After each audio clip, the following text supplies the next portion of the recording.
Yes, mtazamaji wa Sports Fact TZ bana, leo karibu sana kwenye YouTube channel yetu. Usisahau kulike, kusubscribe kisha kucomment.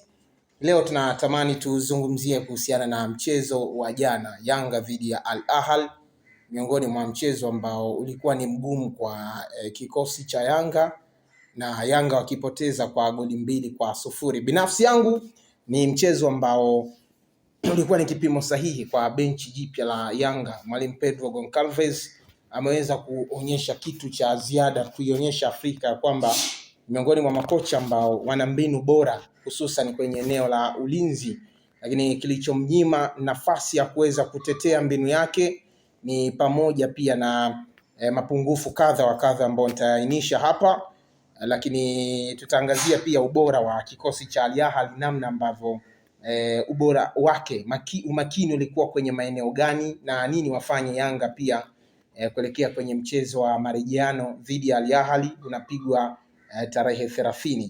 Cha kwanza, Yanga waliamua kuwa na nidhamu kubwa kiulinzi, hasa kwenye low block, lakini wanakuja kukosa ufanisi kwenye line yao ya defensive line kutokana na vimo vya mabeki wao. Unatazama safu yao ya ulinzi, vimo vya wachezaji walioko eneo lile vina wiana. Ukimtazama Izra Patrick Mwenda, unamtazama Ibra Baka, Dickson Jobu, lakini pia unakuja kumtazama mchezaji ambaye alikuwa na ingia nitoke kwenye eneo lile, Bakari Mwamnyeto, ambaye pia ililazimika mwalimu kumrudisha kwenye eneo la namba 5 na Dickson Jobu wakati kama holding midfielder. Wakati huo wakifanya mashambulizi, Yanga walikuwa wamekaa kwenye umbo la 4-4-2, lakini wanapokuwa wanashambuliwa utaona walikuwa wanakaa kwenye mstari mmoja na kutengeneza umbo la 5-3-2 ambalo liliwapa nafasi kubwa zaidi ya Yanga kuwa wengi kwenye namba kwenye eneo la mwisho. Nini ambacho kikosi cha Al Ahly walikiona na kugeuza mpango kazi wao baada ya namba kubwa wachezaji wa Yanga kuwa wengi kwenye eneo la ulinzi na kushindwa pia kuwapa nafasi kubwa ya kuweka ufanisi ama kutengeneza chances nyingi, wakageuza mpango na kutumia mipira ya juu ama mipira mirefu kuelekea kwenye lango la mpinzani, nikimaanisha Yanga, na wanawini hivyo. Ashur anafanikiwa kuweza kutoa assist ya bao, lakini assist aliyoitoa ni mpira ambao kwake aliucheza kama anabeki, anatoa cross katika unapigwa mpira mrefu wa juu katikati ya mabeki na mshambuliaji, lakini unamsifu pia kapteni wa kikosi cha Al Ahly namna ambavyo aliweza kutumia advantage ya kuwini mpira ule kwa height yake, lakini pia uharaka wa kuweza kuluka na kuwini na kuweka goli lile. Lakini kwa namna ambavyo ukitazama kikosi cha Yanga walikuwa wanasimama kwenye line, unaona namna ambavyo kulikuwepo na gap kubwa, unakosekana msaada wa Alan Okello kurejea kuja kumpa company mchezaji kama Israel Patrick Mwenda, ambaye alikuwa na jukumu kubwa la kuja kumsaidia Ibra Baka pamoja na Dickson Job kwenye eneo lile la katikati, lakini eneo la pembeni hata mchezaji Trezeguet anaruka mpira kule eneo la pembeni ambalo daima huwa anakaa fullback, na Israel Mwenda alipaswa kuwa kule, lilikuwa wazi. Kwa hiyo utaona namna ambavyo bado kwa mwalimu Pedro Goncalves anatakiwa kwenda kutengeneza mtu sahihi ambaye pia atakuwa anasogea kuja kusaidia eneo la ulinzi, kutokana na namna ambavyo kikosi cha Al Ahly wamekuwa kipendelea kuweza kutumia mipira pembeni kujenga mashambulizi wakati wanafanya transition. Lakini eneo jingine ambalo Yanga pia jana lilikosa ufanisi mzuri, eneo la katikati, naweza nikasema baada ya Mohamed Damaro Kamara kupata kadi ya njano, ni kama ilimpunguza pressure yake, lakini pia pressing alizokuwa anazifanya kwenda kuchukua mipira kwa wachezaji wa kikosi cha Al Ahly, na hii inamfanya tactically moja kwa moja kutoka mchezoni na kushindwa pia kuweza kuihimili mikiki ya wachezaji wa Al Ahly ambao wengi wao ni wajanja wanapokuwa wamefanikisha mpango kazi wa kwanza wa kukupa kadi ya njano, mara kadhaa wamekuwa ni wepesi kumwadamu mwamuzi na kusababisha kuigharimu timu kutoka mchezoni, ama kama sio kwa red card, adhabu nyingine. Lakini inafanikiwa huo mpango kazi wa kikosi cha Al Ahly baada ya kuona Damaro Kamara ni kisiki eneo la katikati. Wanaamua pia kumtafutia makosa ambayo yalimlazimu pia kuweza kupata kadi ya njano, hali iliyomfanya pia kupunguza ile contamination na wachezaji wa Al Ahly na kushindwa pia kulisimamia vizuri eneo la katikati. Eneo jingine ambalo kwangu mimi nimeliona pia lina mapungufu kadhaa ni eneo la mbele.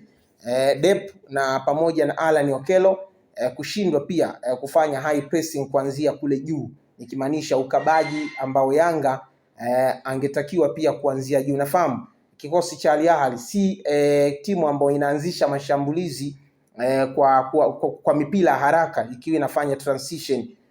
Ni timu ambayo inaanza kwa pasi fupi fupi kuanzia eneo lake la juu, eneo lake la ulinzi, wakati huo wakiwa pia wanapandisha wanapandisha mashambulizi yao kwenye wide play na kutafuta pia third party ya mpinzani. Kosekana pia kwa wachezaji ambao walikuwa wanatia pressure miguuni mwa wachezaji wa Al Ahly kuliwapa nafasi kubwa Al Ahly kuweza kujiamini wanapoitafuta eneo la pili, nikimaanisha eneo la katikati. Kunakosekana mchezaji aina ya Pacome Zouzoua ambaye tunafahamu pia licha kuwa ni bora kwenye kushambulia, amekuwa bora pia kwenye kukaba, lakini pia anakosekana mchezaji aina Clement Mzize kwenye eneo la mbele ambaye ni mwepesi pia kurudi na kukaba, pengine pia kutia pressure kwenye miguu ya mpinzani. Kwa Alan Okello pengine pia umbo lake ukimtazama si mchezaji ambaye umbo lake linamruhusu kwenye kubato moja kwa moja na wachezaji. Miongoni mwa wachezaji ambao naweza nikasema wanacheza ile sexy football, mpira ambao hauhitaji contaminate sana ama migongano ya hapa na pale. Kwa hiyo inamuia pia ugumu kwenye kutia pressure miguuni. Alikuwa anacheza ukimtazama kwenye umbo la kukaba, ilikuwa inamlazimu Alan Okello pamoja na Dep kurudi kwenye eneo la katikati kuweza kuweka nguvu eneo lile. Wakati huo Damaro Kamara pamoja na Abuya wanahakikisha eneo la ulinzi halipati dhahama kwa kiasi kikubwa, lakini mpango kazi unashindikana huo kutokana na aina ya wachezaji hawa Dep na Okello, miongoni mwa wachezaji ambao hawana ule utamaduni wa kutia pressure kwenye miguu ya mpinzani. Sasa baada ya mchezo huo Yanga nini wanatakiwa kufanya? Cha kwanza Yanga wanatakiwa kubadilisha game plan kuelekea mchezo huu. Game plan ambayo Yanga anatakiwa kuingia kwa hivi sasa ni game plan ambayo inamhitaji kuwa na kasi kwenye transition, lakini pia kutumia wachezaji ambao ni wabunifu, technical ability ikiwa juu. Naweza nikamuona mchezaji kama Pacome Zouzoua anafiti pia kuingia kwenye eneo hili, lakini Mdathir Yahya Abbas mchezaji ambaye eneo la katikati amekuwa na wakati mzuri sana, ana uwezo mkubwa wa kushuti akiwa nje ya box, ana uwezo mkubwa wa kutoa pia assist, lakini pia ana uwezo wa kutia pressure kwenye miguu ya mpinzani wakati wakiwa wanafanya high pressing, wanafanya pressing. Lakini eneo pia la juu, eneo la ushambuliaji, namuona pia Prince Dube ni miongoni mwa wachezaji ambao wanajua wakati gani wakae. Tangu ashiriki michuano ya AFCON ni mchezaji ambaye anaonekana kubadilika tofauti na msimu ulivyoanza. Kwa hiyo ni faida pia kwa mwalimu akianza na Prince Dube. Ni kama kwa dakika chache alizocheza dhidi ya Al Ahly kuna kitu ambacho alikionyesha cha ziada, namna ambavyo pia yeye anahusika moja kwa moja kwenye pressing ya namna ya kuwini mpira, anahusika kwenye namna gani ambavyo timu inatengeneza mashambulizi, tofauti na Gilson Dep ambaye kwenye nafasi 5 za Yanga alizotengeneza unaweza ukamwona Gilson amehusika kwenye nafasi moja pekee, tofauti kabisa na sifa za striker anavyokuwa. Lakini Israel Patrick Mwenda bado naiona pia huduma ya Yao Kwasi Atula, mmoja wa wachezaji ambao wamehudumu na Yanga licha kuwa alikuwa na changamoto ya kupata majeraha ya hapa na pale. miongoni mwa wachezaji ambao wana advantage kubwa sana unapomtumia kikosini. Yao Kwasi Atoula na ana technical ability nzuri hasa kwenye wakati timu inahitaji kutengeneza transition ya kutengeneza goli. Ana kasi, lakini pia ana uwezo mkubwa wa ukabaji, lakini pia ni miongoni mwa wachezaji ambao wana uwezo mzuri pia wa kutengeneza possession football, nikimaanisha mchezo wa pasi fupi fupi wanapokuwa kwenye wide play, wanapotafuta nafasi ya kujenga shambulizi. Pia kuona namna ambavyo wanakwenda sasa kutumia mchezo uliomalizika dhidi ya Al Ahly kama case study nyingine kubwa ya kuweza kwenda kuzicheza mechi zote 3 ambazo zimebakia. Mchezo dhidi ya AS FAR Rabat ugenini ambao umebakia ni mchezo mmoja wa ugenini na michezo miwili ambao watacheza nyumbani. Mchezo huu waliocheza juzi waliocheza dhidi ya Al Ahly, yote huu ndo unatoa somo nini Yanga afanya kuelekea kwenye michezo hii 3 iliyobaki, kutokana na aina ya Mwarabu aina ya kundi hili lilivyo limesheheni Waarabu tu. Kimtazama JS Kabylie ni timu ambayo hate ni ile ile ya wachezaji walioko Al Ahly, hate ya wachezaji walioko JS Kabylie Al Ahly utawakuta pia AS FAR Rabat. Kwa hiyo unapotengeneza mpango kazi mzuri ukawini, pengine ukamwanzisha Frank Yasinki kama holding midfielder ambaye anasaidia pia defensive line, lakini pia ukatengeneza eneo nzuri la Zimbo Junior pamoja na Yao Kwasi Atoula, wakawa compact vizuri kwenye eneo lile la nyuma, umetengeneza kikosi ambacho kitakupa matokeo kwenye michezo 3 yote ambayo imebakia. Lakini ukitazama kwenye eneo la ushambuliaji mpaka hivi sasa bado sijauona muunganiko mzuri wa Gilson Malia na Depp. Pengine bado ulikuwa ni mchezo wao wa kwanza, ni mapema sana kwa tathmini, lakini natamani kuona kwenye michezo iliyobaki hivi sasa akianza Pacome Zouzoua kwenye kikosi cha kwanza cha Yanga. Hii inaofa nini? Inaofa wakati timu inashambuliwa ina uwezo mkubwa wa kufanya counter attack yenye advantage kubwa sana. Hata ukitazama mchezo dhidi ya Al Ahly, kuingia kwa Pacome ni kama kulienda kuleta uhai kwenye eneo la juu. Yanga inaanza kutengeneza mashambulizi, lakini unaona Pacome namna ambavyo anafanya dribbling zenye faida, anapunguza mchezaji mmoja baada ya mwingine, na inawafanya pia Al Ahly kukumbuka kwamba Yanga licha kwa tunawashambulia timu ambayo inajilinda, lakini ina uwezo mkubwa pia wa kutengeneza mashambulizi. Kwa hiyo inawakumbusha pia nidhamu ya kujilinda pia Al Ahly. Kwa hiyo ukiwa na Pacome kuna faida, kwa sababu ni mchezaji ambaye ana technical ability kubwa, ana uwezo wa kufanya dribbling, ana uwezo wa kucheza pasi first touch nzuri, huku akiwa anatengeneza mikimbio mizuri, na ana uwezo pia kutoa assist nzuri za mwisho ambazo ni faida kubwa kwa Yanga. Lakini all in all bado nafasi kubwa kwa Yanga kufuzu kuelekea kwenye hatua ya robo final.